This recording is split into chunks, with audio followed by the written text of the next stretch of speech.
उसका जिक्र अभी थोड़ी देर में करूंगा। लेकिन जब पालघर हुआ उसके बाद आपने देखा कि तमाम किस्म के स्पिन, इधर घुमाना स्टोरी को, उधर घुमाना, ये एंगल वो एंगल। उस समय हमारी पोजीशन क्या थी? पहले फैक्ट्स तो जान लो, तथ्य तो जान लो पालघर के, और हमने आपको दिखाए तथ्य। आज फिर जब बुलंदशहर हो रहा है तो कोई स्पिन नहीं, कोई एंगल नहीं, कुछ नहीं। पहले आप तथ्य जान लीजिए, उसके बाद बाकी सारी चीजें होंगी। तो आइए शुरुआत करते हैं खबरों की खबर में। बुलंदशहर में क्या हुआ, तथ्य जानिए पहले, उससे ज्यादा जरूरी और कुछ नहीं है। 2 साधुओं की हत्या हुई है, यह सबसे पहली बात। पूरा घटनाक्रम क्या है आइए आपको बताते हैं। अनूप शहर के पगोना गांव के शिव मंदिर में 2 साधुओं की हत्या हुई, यह सबसे पहला। सोमवार रात धारदार हथियार से हत्या हुई, यह कौन बता रहा है? यह वहां की पुलिस फोर्स बता रही है। मंदिर में ही रहते थे ये दोनों साधु और वहीं मंदिर में ही इनकी हत्या कर दी गई।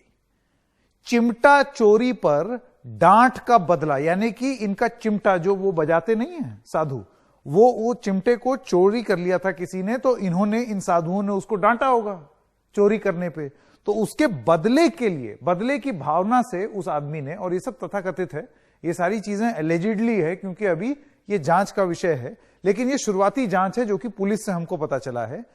हत्या करने वाला नशे में था ऐसा पुलिस ने बोला है, और उसने बदले की भावना से, बदला लेने के लिए कि मुझे डांटा कैसे सब लोगों के सामने, तो उसने इन लोगों की हत्या कर दी, इन दोनों साधुओं की। नशेड़ी आरोपी पुलिस की गिरफ्त में है, उसका नाम राजू है, ये भी हमको पुलिस ने बताया है, वो अब पुलिस की गिरफ्त में आ गया है। तो ये पूरा घटनाक्रम है बुलंदशहर का, ये जानना सबसे ज्यादा जरूरी था, इस वजह से हमने शुरुआत इसी से की। अब आपको बताते हैं पालघर में क्या हुआ था, उसके भी तथ्य जान लेते हैं। 16 अप्रैल की रात 2 साधुओं समेत 3 लोगों की हत्या हुई थी पालघर में। अब क्या हुआ था इसमें? लोगों ने बच्चा चोर समझकर हमला किया था। याद कीजिए आप, पिछले हफ्ते जब हमने आपको पालघर की कहानी बताई थी तो बिल्कुल यही चीज, इसी चीज से शुरू किया था हमने। लोगों ने बच्चा चोर समझकर इन दोनों साधुओं को मारा। 5 मुख्य आरोपी समेत 101 लोगों के खिलाफ एफआईआर दर्ज हुई है। उस एफआईआर को सरकार ने प्रमाण के तौर पर रिलीज भी किया है, यह बताने के लिए कि इसमें कोई कम्युनल एंगल नहीं है, इसमें साधु बनाम मुसलमान या हिंदू मुस्लिम करने की जरूरत नहीं है, ऐसा सरकार का उस समय कहना था। लेकिन एक दूसरे किस्म की राजनीति अब शुरू हो गई है, और इस राजनीति का नाम है पालघर बनाम बुलंदशहर। और यह बड़ी अहम है क्योंकि जब पालघर हुआ तो अमित शाह, योगी आदित्यनाथ, इन सब ने उद्धव ठाकरे जो कि मुख्यमंत्री हैं उनको फोन किया, बड़ी चिंता जताई कि ये क्या हो रहा है पालघर में। अब आज जब बुलंदशहर हो गया तो उद्धव ठाकरे ने योगी आदित्यनाथ को फोन कर दिया। फोन करके क्या बोला वो आपको बताते हैं। जब पालघर हुआ था, कोरोना से लड़ने के लिए कुछ जवान जोशीले आईआरएस ऑफिसर्स ने सरकार को सुझाव दिया कि बढ़ा दो टैक्स, 3 गुना लगान। साथ ही साथ अगर टैक्स बढ़ा ही रहे हो तो वेल्थ टैक्स भी वापस ले आओ, माने इमरजेंसी का पूरा फील आना चाहिए। सरकार ने अभी तक हमें टैक्स का झटका तो नहीं दिया है, लेकिन गवर्नमेंट एम्प्लॉइज को झटका लगा तब जब उनकी डियरनेस अलाउंस हाइक फ्रीज कर दी गई। स्टेट्स को देने के लिए पैसे नहीं है, देश भर में चंदा मांगा जा रहा है, बोला जा रहा है थोड़ा तो केयर करो, अपनी जेबें खोलो। जहां दूसरे बड़े इकोनॉमीज में mega bail out packages announce किए जा रहे हैं अपनी इकोनॉमीज को बचाने के लिए, वहां हम अभी तक ठन गोपाली कर रहे हैं। लेकिन इस कोरोना महामारी के बीच में 20,000 करोड़ रुपए से भी ज्यादा महंगा आलीशान सेंट्रल विस्ता प्रोजेक्ट जोरों शोरों से आगे बढ़े चला जा रहा है, जैसे कि बुलेट ट्रेन हो।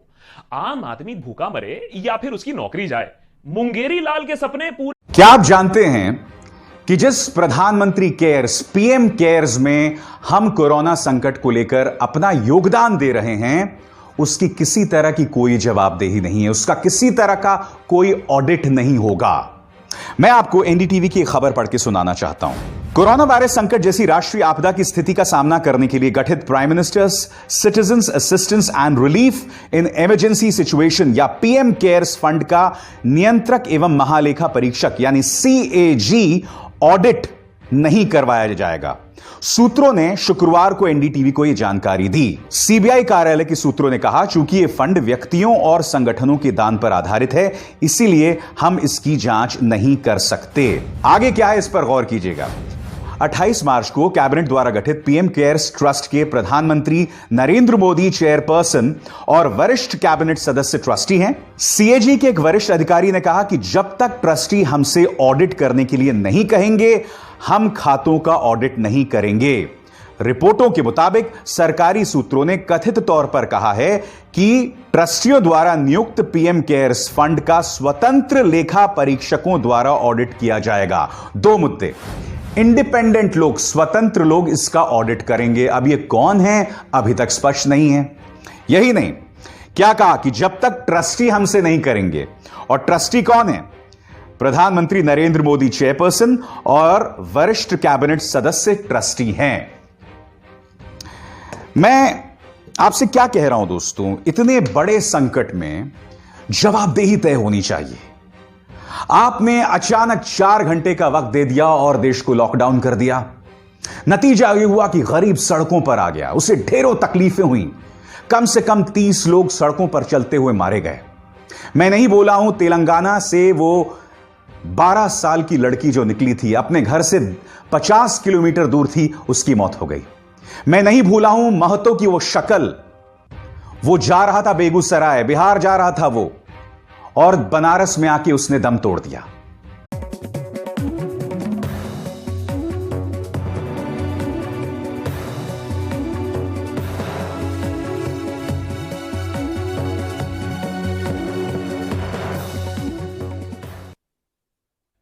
नमस्कार, मैं रविश कुमार। ये वक्त रामलीला का नहीं है और रामलीला में रावण होता है, यमराज नहीं।